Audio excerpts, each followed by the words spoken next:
In a previous interview, you talked about struggling throughout the season. So what changed and how are you able to turn the page so that the end of the season went a lot better? Lexie Hull looked like she was about to vanish from the WNBA conversation entirely.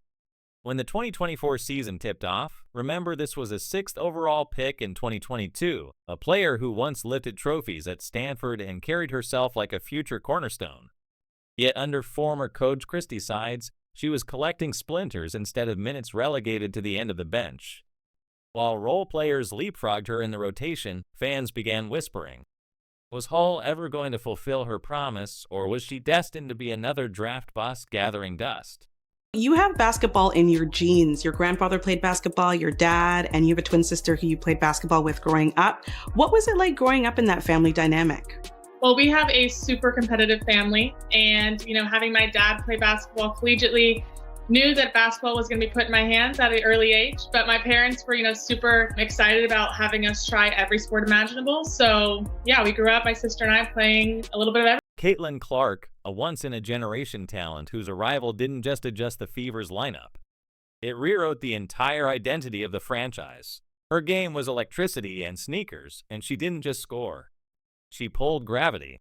The second Clark walked into Indiana. The offense had purpose. The chemistry had fire, and every player's trajectory suddenly shifted. For Lexie Hull, this wasn't just a teammate joining the roster, it was a lifeline. Show your support for Lexie down in the comments below by commenting Lexie Show. Let's go.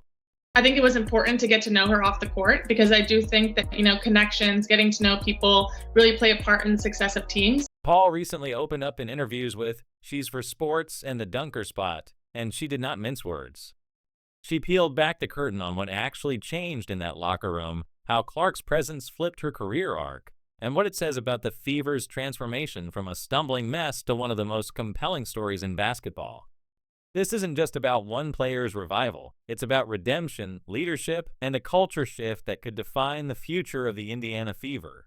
She's been called the clutch player by WNBA fans, and she was drafted to the W in 2022 with the Indiana Fever in the first round as the 6th pick. I'm talking about professional basketball player Lexie Hull. The early months of 2024 were brutal for Hull.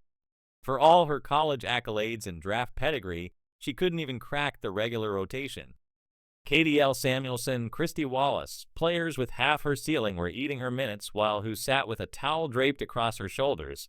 Beginning of the season, my playing time definitely looked different than it did at the end. So trusting that, I was staying ready, putting in the work so that when I did get the minutes out on the court, that I could take full advantage of them. So I was just really proud of myself for trusting the process and staying the course. That sting was real from star at Stanford to bench warmer in Indiana. The drop-off was a mental hurdle, as steep as any physical challenge. The basketball part of the transition is really tough. Everybody out on the court was one of the best players on their college teams, definitely the best player likely from their high school team. So it's just this mishmash of the best basketball players, and then you're playing against people that have been there for years and years. Meanwhile, the team itself was spiraling. The Fever stumbled to a 1-8 record out of the gate, a start. So depressing it had fans in Indianapolis begging for answers. And those answers weren't coming. We're just sick that we had lost so many games and also feeling like we were better than that. Headlines were filled with sharp criticisms, poor rotations, leaky defense, zero chemistry. Everyone in the locker room felt the pressure, and Hall, stuck on the sideline, had to fight her own doubts while the entire ship looked like it was sinking. My role is just getting to the open spots, and we have such a good offense that people find the open person. So to be that open person, you get excited. You get excited for the opportunity to shoot and score and be part of the momentum. But Hall refused to let the narrative close in on her. She doubled down on the grind, sharpening her cutting, ironing out her jumper, and staying ready for whatever scraps of opportunity she could grab. And through it all, she leaned on the encouragement of her teammates, players who still believed in her potential. Even when the stat sheets didn't, that belief became. What is it like playing off of Caitlin Clark, Kelsey Mitchell, and Aaliyah Boston? I mean, they make my job really easy, right? It's awesome. And it's really cool to see all of them just grow, not only from this year, but playing 3 years with Kelsey, 2 years with Aaliyah. They're so impressive. Then Clark arrived, and everything changed the moment Caitlin stepped into that locker room. It was as if the lights came back on, practices had juice. Again, fans were flooding arenas, and suddenly Indiana wasn't a punchline. It was the hottest ticket in the league. Clark brought that edge, that relentless drive to compete, and she made sure everyone else matched it. I think it's really fun because they garner so much attention, obviously, from the other team's defense. So then it allows the other players, me included, to make cuts, make reads, and they're really good at finding, those openings and giving the ball up when it's needed and finding the better shot. So it's really fun, and I feel really lucky to get to play with them. As Hull herself put it with a laugh, "We play against guys in practice, and if they're not winning, Caitlin's going to do everything she can to make sure they're competing." That's not just energy, that's transformation. I mean, I definitely got passes and tried to finish when I wasn't expecting to get the ball. So now it's okay, every cut I have, every cut I make, every fast break I run, I have a real opportunity to get the ball, which definitely took me a second. And I think it really just took one of those to really get my head around oh, she's all the way down at the other end of the floor and she could still make the pass to me down at the block at this end. So, it's been awesome. What Clark brought was more than star power. It was a basketball brain wired on fast forward. She read defenses like a veteran quarterback, threading passes into windows that teammates didn't even know existed. For Hull, that was a revelation. Suddenly she was wide open, finding herself in scoring positions she'd never had before. "She's making passes I didn't think were possible," Hull admitted. Clark's gravity pulled defenders like a magnet, and her vision carved up defenses to free her teammates. The Fever's offense was no longer stuck in the mud, it was humming. It's so fun to be able to know that you're not just cutting to cut, knowing that you're cutting with the possibility of actually making a really cool play. So that makes it that much more worthwhile. Clark's fire was contagious. Her competitiveness spread through the roster like wildfire. Players who once doubted their ceiling now felt like they could go toe-to-toe with anyone. The rookie didn't just bring buckets, she brought belief, and for who, that was everything. Clark's maturity and leadership landed instantly with the team elevating both morale and performance in one swoop. Sees the game at a bigger scale, obviously with the platform that she's created for herself, and then that's transitioned to the game. It's huge. And I think for me, especially as a point guard and as someone that's delivering a lot of the passes that lead to shots, if I miss, she's definitely going to say, you got the next one. I can count on her for keeping me confident and positive. So yeah, I think that shows the player that she is and the leader she is as a point guard. And soon the results followed. The Fever started to find their rhythm evolving into a cohesive, dangerous offense. Hull herself admitted the game becomes so much more fun when you know you're cutting with a real chance to make a play. Clark gave her that chance. She wasn't just a star, she was a game changer who altered the trajectory of teammates like who in real time. But was this jolt of energy enough to turn Indiana's season around? That remained the question, and the answer would take shape in the grind of the coming weeks. It's really awesome to get to know her as well because, she's a great person, but you have all these expectations put on her and our team has put on her and fans have put on her. So to see her kind of be so mature in that transition, it's been really awesome. And I'm just really proud to, have her on the team, and it's been exciting. What stood out is that the shift didn't happen under bright lights in front of cameras. It happened behind closed doors in practice. Those sessions, Hull explained, became battles, not drills. Scrimmages turned into wars because Clark demanded it. If a set broke down, Clark pushed them to fix it on the spot. No excuses, no shortcuts. Her competitiveness raised the bar, and the rest of the roster had to rise with it. Coaches saw the change too. Practices that once dragged suddenly had teeth. And from that fight, a true team identity began to form. Indiana Fever had a history-making year. What was that like for you to be a part of that? I'm really grateful for the opportunity to not only play in the WNBA, but to be on a team like the Indiana Fever. I've seen so much growth, not only on the team side, how we're performing on the court, but also the growth in fans. I mean, on the road, it felt like home games. We're playing in sold-out arenas that we have not played in the last 2 years before that. So, I mean, it's just really... All threw herself into sharpening the finer details of her game, dialing in her cuts, and chasing consistency with her jumper. During the Olympic break, we had a full month of practice, she explained. Seeing those shooting percentages climb gave me the belief I needed that work in the dark paid off in the light. By the time the second half of the season rolled around, Hall wasn't just another body off the bench, she had carved out a central role in Indiana's offense.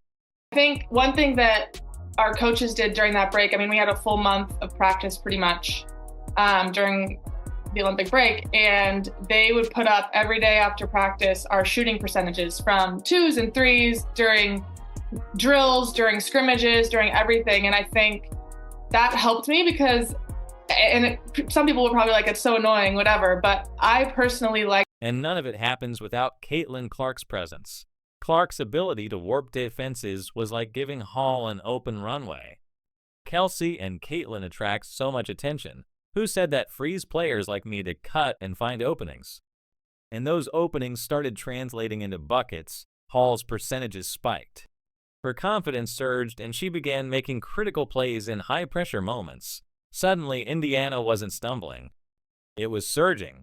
Numbers don't lie, unfortunately, and they're very drastic. My first 2 years, I was just so upset because I was putting in so much work, and my shooting percentages, I would granted get like 1 or 2 at the max, 3s a game. So it's hard to be super efficient when the pressure is really on for those couple shots.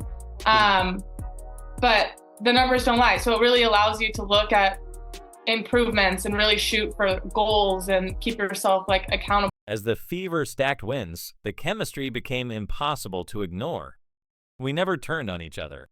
Pulse shared that unity, that mindset. That's what pulled us through the tough stretches. Fans recognized it too. Arenas that once looked half empty were suddenly packed wall to wall, and social media lit up with clips, praise, and rallying cries for this new look. Fever Squad. Hall described the adrenaline of home games. Playing in front of a sold-out crowd gave us a type of energy we hadn't felt in years. It's hard to put into words how much it meant.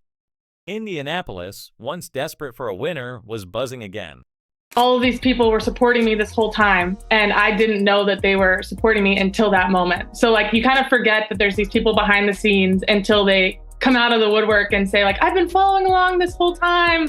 I'm so proud of you. And that just feels so good to know that there's, such a community behind everybody on our team, even when you don't hear it every day. This was bigger than a comeback story. It was a statement with Clark orchestrating and Hull blossoming. The Fever weren't just chasing a playoff berth. They were rewriting the ceiling of what this franchise could be.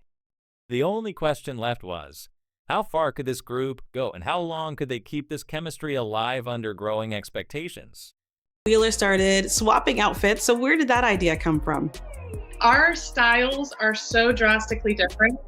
So we were just joking, I wonder what it would look like if you could pull it off. And the first outfit was something so outside of what I would have ever picked out of my closet. And they're that's not going to look good on me. I'm all right, let's try. So then I tried it on and everyone was you pull it off, you pull it off. So then it just became part of the pregame tradition. And it's a really fun, lighthearted way to just, get us in the mood to play. Off the floor.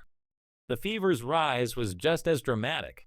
Players like Hull suddenly found themselves living a new reality. Quick errands in Indianapolis turned into impromptu autograph sessions. The faces that had been anonymous in the city were now household names. It was thrilling, but also overwhelming. Walking through the grocery store in Indianapolis and trying to just go get some groceries and someone fist bumps me and says, "Go Fever." That's just a really cool environment, and it shows, the dedication of the fans and the fandom in the city. So that part's been awesome. Off the floor. The Fever's rise was just as dramatic. Players like Hull suddenly found themselves living a new reality. Quick errands in Indianapolis turned into impromptu autograph sessions. The faces that had been anonymous in the city were now household names. It was thrilling, but also overwhelming. Pros, it's pretty obvious. We have people filling the stands. We have people cheering. We have people so excited for the individual success of the teams, but also the league as well as players. So there's so many more eyes on the game. Fame is who learned, is a double-edged sword. Every game came with online breakdowns. Every loss came with a wave of noise, and every win brought its own new pressures. It's hard. It's easy to say, don't read it. But everybody does a little bit. And I think it's having that support system to help keep you on track. social media became both a blessing and a burden. Hall admitted that while the constant feedback could fuel motivation, it also tested her resolve after losses. Scrolling through comments was a reminder of just how heavy the spotlight had become. It's part of the job, but it's not easy. She admitted opening a window into the emotional toll of stardom. The biggest thing is finding people to kind of get you out of that cycle and get you to thinking about the positive things you did, even though a lot of times people online aren't talking about the positive things. Through it all, the Fever leaned on each other. Their locker room became more than just a place to strategize. It became a sanctuary, a space where the focus stayed on growth, resilience, and camaraderie, rather than the endless chatter outside. This culture built on accountability and genuine trust gave the team the foundation it needed to thrive in a season that tested everyone. They weren't just surviving the spotlight, they were learning how to own it. The fact that people are talking about the WNBA, people are tuning in to our games, that's what we want to hear, and that's only going to get us farther as we go on.